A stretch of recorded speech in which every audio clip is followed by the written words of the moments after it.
Welcome to Bosco Campus Vision. I am Grishma TJ, Assistant Professor, Department of Commerce, Don Bosco College, Kottayam. This is the 28th lecture of Management Concepts and Thought. In today's session, we are discussing about the techniques and factors influencing decentralization. Let us discuss the techniques of decentralization. First one, establishment of appropriate centralization. It is the first step in decentralization. A small centralized headquarters will act as nerve center of the enterprise. Here, plans will be formulated and communicated for the guidance of each part of the company. It will also plan an adequate organization structure within which individual actions can be permitted. ഡീസെൻട്രലൈസേഷൻ്റെ first സ്റ്റെപ്പാണ് appropriate centralization establish ചെയ്യുക എന്നുള്ളത്. ഒരു ചെറിയ headquarters എൻ്റർപ്രൈസിൻ്റെ nerve സെൻ്ററായിട്ട് function ചെയ്യും. അവിടെയായിരിക്കും പ്ലാൻസിനെ ഫോമുലേറ്റ് ചെയ്യുകയും കമ്പനിയുടെ ഗൈഡൻസ് ഒക്കെ കമ്മ്യൂണിക്കേറ്റ് ചെയ്യുന്നതും ആ സെൻറ്റർ വഴിയാണ്. ഈ സെൻറ്റർ വഴിയാണ് ഓർഗനൈസേഷൻ്റെ സ്ട്രക്ചറിനെ പ്ലാൻ ചെയ്യുന്നതും ഇൻഡിവിജ്വൽ ആക്ഷൻസിനെയൊക്കെ പെർമിറ്റ് ചെയ്യുന്നതും ഈ സെൻറ്ററിലാണ്. Then the second step is development of manager. In decentralized concerns, critical decisions have to be made at a large number of centers. This requires people who have mastered the technique of management and not simply of supervision. This poses the problems of how to develop effective managers.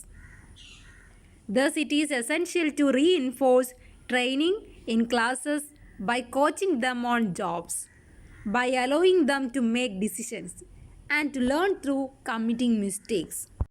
മാനേജറുടെ development നമ്മുടെ decentralisation ഒരു കാരണമാകുന്നു. Decentralised കൺസേൺസിലും ഒരുപാട് ക്രിട്ടിക്കലായിട്ടുള്ള decisions എടുക്കേണ്ടി വരും. സൂപ്പർവിഷന് വേണ്ടിയിട്ടല്ല, മാനേജ്മെൻറ്റിൻ്റെ ടെക്നിക്സിൽ കൈകാര്യം ചെയ്യാൻ വൈദഗ്ധ്യമുള്ള പേഴ്സൺസിനെയാണ് ആവശ്യമായിട്ടുള്ളത്. അങ്ങനെ ഒരു പ്രോബ്ലമാണ് ഇഫക്റ്റീവ് മാനേജറുടെ ഡെവലപ്മെൻറ്റിൽ ഉയർന്നു വരുന്നത്.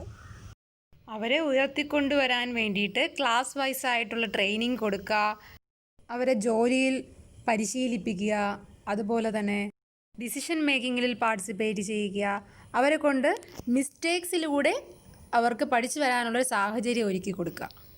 നമുക്ക് മാനേജേഴ്സിനെ എന്ത് കൊണ്ടുവരാം? അവരിൽ ഡെവലപ്മെൻറ്റ് കൊണ്ടുവരാം. Third one is provisions for communication and cooperation. Decentralization requires communication and cooperation through coordinating executives and committees. This ensures the preservation of integrated character of the enterprise as a whole. എക്സിക്യൂട്ടീവ്സിനെയും കമ്മിറ്റിയെയും ഏകോപിപ്പിച്ചുകൊണ്ട് പോകുന്നതിന് ഡീസെൻട്രലൈസേഷന് കമ്മ്യൂണിക്കേഷനും കോഓപ്പറേഷനും ആവശ്യമായിട്ടുണ്ട്. Enterprise മൊത്തത്തിൽ ഒരു കമ്മ്യൂണിക്കേഷനും കോഓപ്പറേഷനും ഒക്കെ ഉണ്ടായിരിക്കണം. Then fourth one, establishing adequate control. Autonomous managers can be given free rain only so far as it is not jeopardize the purpose and integrity of the enterprise as a whole. This needs establishing effective control. എൻ്റർപ്രൈസിൻ്റെ മൊത്തത്തിലുള്ള ലക്ഷ്യത്തെ ഒന്നും അപകടത്തിലാക്കാത്തതിനാൽ autonomous മാനേജേഴ്സിന് സ്വതന്ത്ര നിയന്ത്രണം നൽകാം. അതുവഴി effective control കൊണ്ടുവരാൻ സാധിക്കും. These are the techniques of decentralisation. Then look at the factors influencing or determining of decentralization. First one, size and complexity of organization. In small organization, only a centralized structure is sufficient. But in large and complex organization, there is greater need for decentralization.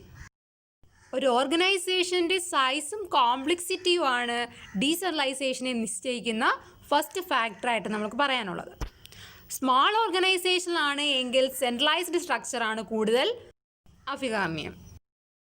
Large complex organisation ആണ് എങ്കിൽ അവിടെ കൂടുതൽ importance decentralisation ആയിരിക്കും. First factor പറയുന്നത് സൈസും കോംപ്ലക്സിറ്റിയും ഉപയോഗിച്ച് നമുക്ക് decentralisation വേണോ സെൻട്രലൈസേഷൻ വേണോ എന്ന് നിശ്ചയിക്കാം. അതിൽ ഫസ്റ്റ് ഫാക്ടർ നോക്കുന്നത് സൈസ് ആൻഡ് കോംപ്ലക്സിറ്റി ഓഫ് ഓർഗനൈസേഷനാണ്. Then second one, effectiveness of communication. An effective communication system is required to coordinate and control the activities of operational units. In a decentralized structure of organization, there should be an effective communication system. Second factor is effective communication. Operational യൂണിറ്റ്സിലെ ആക്ടിവിറ്റീസിനെ control ചെയ്യാനും coordinate ചെയ്യണമെങ്കിലും നമുക്ക് effective communication system ആവശ്യമായിട്ടുണ്ട്. ഒരു decentralised സ്ട്രക്ചറുള്ളൊരു organisation ആണ് എങ്കിൽ അവിടെ ഉറപ്പായിട്ടും ഒരു ഇഫക്റ്റീവ് കമ്മ്യൂണിക്കേഷൻ സിസ്റ്റം ഉണ്ടായിരിക്കണം. Third one, dispersion of organisation units. If the firm is having A number of plants which are located in different places, decentralization is more beneficial, but the finance function should be centrally controlled. ഒരുപാട് plans ഉള്ള ഒരു ഫേമാണ് ആ plans ഒക്കെ different പ്ലേസുകളിലാണ് locate ചെയ്യുന്നത് എങ്കിൽ അവിടെ decentralisation ആയിരിക്കും കൂടുതൽ ബെനഫിഷ്യബിൾ ആയിട്ടുള്ളത്. പക്ഷെ അതിൻ്റെ എല്ലാം ഫിനാൻസ് ഫംഗ്ഷൻ സെൻട്രലി കൺട്രോൾഡ് ആയിരിക്കും. എല്ലാത്തിൻ്റെയും ഫിനാൻസ് ഫംഗ്ഷൻ പോകുന്നത് ആ ഒരു സെൻറ്ററിൽ നിന്നായിരിക്കും. ഡിഫറെൻറ്റ് പ്ലേസസിൽ ലൊക്കേറ്റ് ചെയ്തിരിക്കുന്ന പ്ലാൻസിനെ നമുക്ക് ഡീസെൻട്രലൈസേഷൻ കൊണ്ടേ കൈകാര്യം ചെയ്യാൻ സാധിക്കുകയുള്ളൂ. അതിൻ്റെ കൺട്രോൾ എന്ന് പറയുന്നത് സെൻട്രലി കൺട്രോൾ ചെയ്യാൻ സാധിക്കും. Then fourth one, competence of personnel. It is advisable to decentralise authority only when the managers at lower level are able and experienced. Next factor എന്ന് പറയുന്നത് ഡീസെൻട്രലൈസ്ഡ് ആയിട്ടുള്ള ഒരു അതോറിറ്റിയിൽ മാനേജേഴ്സ്, ലോവർ ലെവൽ മാനേജേഴ്സ് എന്ന് പറയുന്നത് abled ആയിട്ടുള്ളതും experience ആയിട്ടുള്ളവരായിരിക്കണം. Competent personnel ആയിരിക്കണം ലോവർ ലെവലിൽ ഉണ്ടായിരിക്കേണ്ടത്. Then fifth one, complexities of situation. The situational factors are influence the degree of decentralisation. For example, when the business conditions are highly uncertain, there is chance of risk for a very existence of the organization. The centralization should be advocated to take rational decisions. Situational ഫാക്ടേഴ്സും ഡീസെൻട്രലൈസേഷനെ influence ചെയ്യും. Example, business conditions ഒക്കെ uncertain ആണ്. എന്താണ് ഇനി സംഭവിക്കാൻ പോകുന്നതെന്ന് ഒരു ബിസിനസ്സിനും ഒരു ഊഹം ഉണ്ടാവില്ല. അങ്ങനെയുള്ള ഓർഗനൈസേഷനിൽ റിസ്കിൻ്റെ ചാൻസ് വളരെ കൂടുതലായിരിക്കും. റാഷണൽ ഡിസിഷൻസ് എടുക്കാനൊക്കെ നമ്മൾ എന്ത് ചെയ്യും? സെൻട്രലൈസേഷനാണ് ചൂസ് ചെയ്യുന്നത്. സോ സിറ്റുവേഷൻ്റെ കോംപ്ലക്സിറ്റീസ് അനുസരിച്ചാണ് നമ്മൾ എന്ത് ചെയ്യുന്നത്?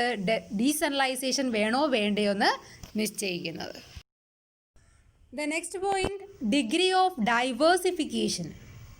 In company having several diverse product lines, decentralization is not only necessary but beneficial. High degree of standardization results in centralization. Diverse product lines ഉള്ളൊരു കമ്പനിയാണ് എങ്കിൽ അവർക്ക് ഡീസെൻട്രലൈസേഷൻ ആവശ്യകത മാത്രമല്ല ബെനഫിഷ്യലും കൂടിയാണ്. പക്ഷേ ഒരു സ്റ്റാൻഡർഡൈസ്ഡ് ഡിഗ്രിയാണ്, ഹൈ സ്റ്റാൻഡർഡൈസേഷൻ ഉള്ള ഒരു ഓർഗനൈസേഷൻ ആണ് എങ്കിൽ അവിടെ സെൻട്രലൈസേഷൻ ആയിരിക്കും കൂടുതൽ നന്നാവുക. Then the next factor is outlook of top management. When the top executives are desirous of individual freedom, there need be high degree of decentralization. But if top management is conservative and prefers centralized control, it is likely to centralize authority. Top executives individual freedom ആഗ്രഹിക്കുന്നവരാണ് എങ്കിൽ degree of centralization കൂടുതലായിരിക്കും. Top management conservative മൈൻഡുള്ളവരും centralized control prefer ചെയ്യുന്നവരുമാണ് എങ്കിൽ അവിടെ authority എന്ന് പറയുന്നത് centralize ആയിരിക്കും. Okay, this is all for today's session.